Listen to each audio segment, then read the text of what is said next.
Hey guys, it's Jason with your Hopium Free Crypto channel. An update on the altcoin situation and their crashing, their little silent crash that we've been talking about over the last few weeks. That along with Bitcoin and Bitcoin dominance. So let's dive into some of the news today, the charts, and update this whole crash situation as the market continues to die out, get boring, and go quiet. So remember what to do first. Hit that subscribe button. There are plenty of you that haven't subscribed yet and are watching the videos. Like the video up, hit that bell notification icon as well. Follow me on Instagram and Twitter, daily Q&As, and of course, the free investor newsletter, which you can find a link to down below. Let's dive in. If you're just joining the party now, the last couple of weeks, we've been talking about altcoins bleeding out. And it's not a dip that I'm looking to buy for many, many reasons. You can check out these videos here over the last few days, plus over the last week or two, we've been looking at that specifically of the altcoin against its Bitcoin value, not only its USD value, but its Bitcoin value. The whole idea here is to reduce risk. And if you want to understand that a little more, definitely go and check out these last couple of videos, which I go into a lot of depth on and give you a bit of a guide, of laid out plan as to how I see the markets. And so altcoins looking here to continue falling. It's not a FUD title. If you see those guys in the comments, they haven't understood the video. They don't understand what it is they're doing, and they probably shouldn't be in the space if they consider every piece of news to be FUD. So just be aware of those, especially if you're new in the space and you're wondering what it's all about. Let's discuss it right now. So what I'm looking at here is Total 2. You can use TradingView. Link to this is down below. This is to check the charts out. Essentially, we're just looking at the data. As I've talked about many times before, don't let the facts influence your FUD. It's your own thoughts in your mind when you are claiming someone else is fudding, that old mudder fudder out there. So really just take a step back and think about what you're about to write or think. Look at what the chart's telling us. We are now bumbling around on our 50% zone of our total of Total 2. So this is our COVID crash, the China pandemic crash, and this is our current top set back in May. Now we're hitting around this 50% level. We do have it on log, doesn't really matter. And we're finding some support at the moment, but again, volume's drying out, and this is going to be the same for the rest of the charts. You can see the volume drying up in the markets. You can see it drying up on YouTube, Twitter. Views are down, comments are down, likes are down, subs are down. This is all part of the market sentiment, which I fortunately have a very close insight to. Obviously being on YouTube, I can see those analytics come through time and time again. You can also check this for yourself. Just go through some of the main channels that you follow and look at the views over the last few days to few weeks and months. You can see how much it has plummeted. And I'll probably do another video on this, but it's really the worst thing that retail can do. They get bored. They're not gambling. Their gambling tokens aren't making money, so they leave the space. They come back when things get exciting again because they're used to the emotions getting all fluttered and jittered because they don't have a plan. Their plan is to put their money where their emotions tell them to do it. The old gut feel, when they haven't basically programmed their gut feel. They haven't taught their gut feel what it actually means. And you're only going to get this from being with the market long term. It could be years, it can be months, but you need to be with it and have a plan to understand what that gut feel actually is. So this is what we're seeing. We're seeing retail leave the space, and I suspect we'll probably break down here over the next few days or weeks. And my next targets, I've got my alerts set just in case that happens, are at the 61% drop from the high. This is our fib level, our fib retracement. But if you're going to measure it from here, somewhere around a 60% drop down to about that $600 billion mark, which has come in for support back in March. So that's what I'm seeing with altcoins. For Bitcoin itself, we've got total, which includes all of the market cap of Bitcoin and all of the cryptocurrencies. Whereas Total 2, which we just looked at, that's just the altcoins, everything except Bitcoin. And so if this thing falls down as well, this is the 50% zone that we've been looking at, our 1.34. But if this crashes through to the next support zone, that's about at $1 trillion market cap for the total cryptocurrencies.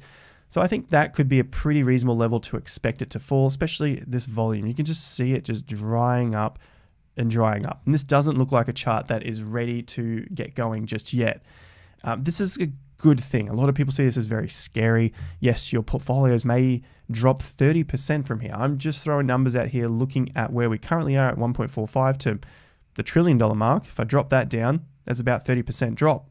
And from that point, I would love to see a accumulation, or at least a bounce back into these price levels that we set on those major crashes. So I'm not overly concerned. It's just a good piece of a healthy correction.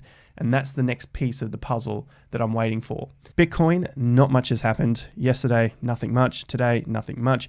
I expect, and this would be for Bitcoin, this would be for altcoins. What I'm waiting for is probably some sort of relief, just a little bit of a bounce. We've had 1, 2, 3, 4 days down so far, a little inside day so far at the moment. So 4 days down, now an inside, get a little bit of a move up. I'd be expecting that, but I'm not going to be getting overly excited for that little move up. It's just what happens. People have had shorts in, need to cover their positions, buy back a little bit.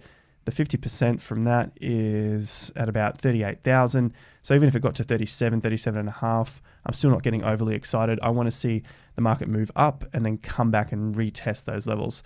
So Bitcoin, not much is happening at this point. Should we break down from there, I would expect us to come back into these lower 30,000 zones, which I'm quite excited for. I want to see the fear and greed index come back into the 15 or under so we can continue adding to our Bitcoin fear and greed plan. So far, we're currently sitting at about an average of 35.5K, and it would be lovely to get that average down and down and down so that when the market goes up, we have bigger returns on the way up rather than buying at 50s and 60,000s back in March, April, May, when the rest of the crypto YouTube and crypto Twitter were going nuts over a 5 or a 10% increase on Bitcoin.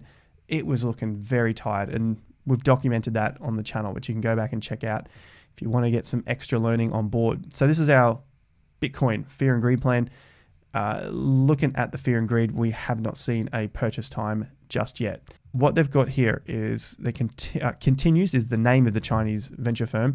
Investment thesis is heavily influenced by the idea that DeFi will continue to grow and be a driving force in crypto. Then told the firm is left-hand L1, so layer 1 protocols, Ethereum's, etc., and right hand is DeFi. So they suspect that we're going to have a lot more investment into cryptocurrency. I also think that if this is actually what they're doing, great. You know, this is just going along with the bullish narrative coming forward for crypto. Here's an article on the US dollar and Bitcoin. Basically, data suggests the strong US dollar makes Bitcoin weaker argument is flawed. They don't have to work inversely. It doesn't have to be that one is up, the other is down. They can both be up at the same time, and this is just going through the details. I bring this up because it is often a point that's brought up as one of these hidden secrets, so just be aware of it. It doesn't have to work like that. Looking at US regulations and current China crackdown on mining and trading activities seem vital to Bitcoin's recent underperformance. I think that might be the case as well, especially with China. Now, Miami's trying to lure in the Chinese Bitcoin miners. I don't think this is going to happen. It would be nice. They might get some mining happening over in Miami, but just with the cost of power, I think it's going to keep them out of Miami, if I'm being completely honest. Kazakhstan looks like it's a contender. Charges between 3 cents and 3.3 cents per kilowatt hour. So I think that is going to help them out a lot more. And of course, Kazakhstan is a lot closer than the US. So they've got to get their equipment over to Kazakhstan so much easier than the US as well. I think that's a big one to keep in mind, especially if the whole narrative starts to shift towards Miami as a Bitcoin mining city. I highly doubt it, especially with the heat in Miami. Nonetheless, I think this is very good news. This is much better news in my opinion than having to try and cart everything to Miami and get in there. Kazakhstan, I think if they see this opportunity, they could very much take it. They've got a lot of power over there. I think this is going to be pretty good news, and this is going to be the stuff that we will see before it actually comes to the mainstream. So you start to see these guys getting into Kazakhstan or maybe neighboring countries. That's what I'm holding out for. That's what I'm looking for in the news. More good news. 98% of hedge fund CFOs expect to invest in cryptocurrencies by 2026. This is from a study, and the study is from Trust Group. It's not just a made-up study.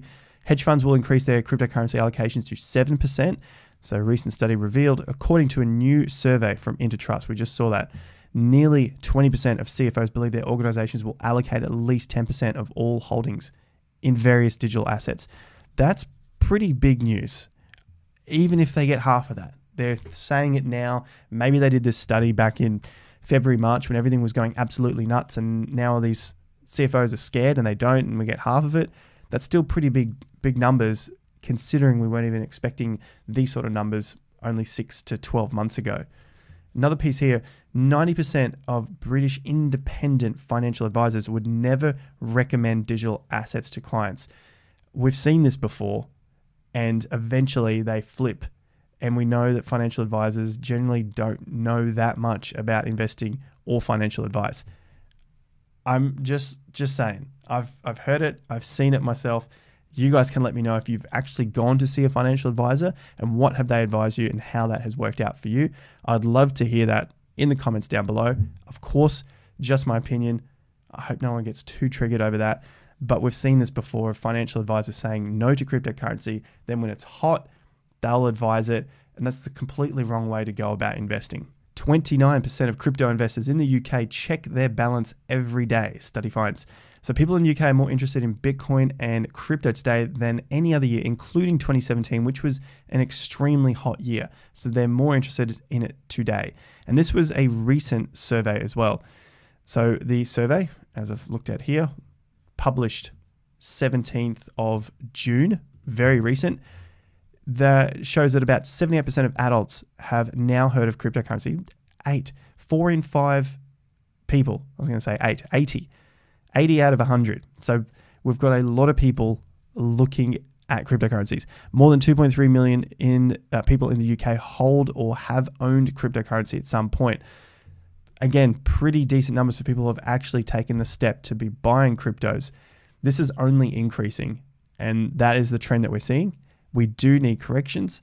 This is the long-term use of news and fundamental analysis that I use it for, so that I can then see on a chart, great, good times to buy, because my long-term outlook is very, very bullish. Venture capital has poured 17 billion into crypto in 2021, nearly equal to all other years combined. More money pouring into cryptocurrency this year. Yes, we have some corrections, but long-term, the trend is still mega bullish. Will we get a 3-year bear market? I don't think so. I think we're probably more suited to something like we saw in 2019. So in 2019, we had a big, fast run out of these lows that were back in 2018.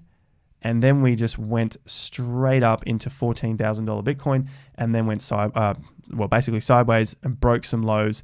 And then we had the move up again. I think we might see something like this. And we've talked about being underneath this all-time high for 3 to 9-ish months, maybe 12 months. But at the moment, I've got to have a bit of a round figure, and I'm saying about 6 to 9 months, because we're currently 2 months under, and I don't see us coming back in a month's time to this all-time high. So yeah, 6 to 9 months, we'll continue to track it. But as long as we have an idea of where we're going from here, it keeps us sane, and we are not going ballistic over every 5% fall in the market. Just like we saw over the last 48 hours, there was about a 5.9% fall. Next thing you know, market has pulled up a little bit. Obviously, we'll continue to follow it from here. So make sure you follow me on Instagram, Twitter, and of course on the channel here as you like the video, and subscribe to the channel. For the Aussie guys, make sure you check out New Brighton Capital. Link to that is in the description down below to get your SMSF, your superannuation set up into an SMSF before the end of financial year. Link down below again, $300 credit when you use that link. So make sure you do that. Get your 20-minute free call. Get ready for that new financial year start 1st of July. While you're down there, everyone else, join the newsletter free once every 2 weeks, looking at crypto, stocks, property, everything to do with the cycle, so you can learn more and feel safe and confident, stress-free in your investing. I hope you guys enjoyed that. As always, hit that like, subscribe, etc. Until next time, have more fun to get more done.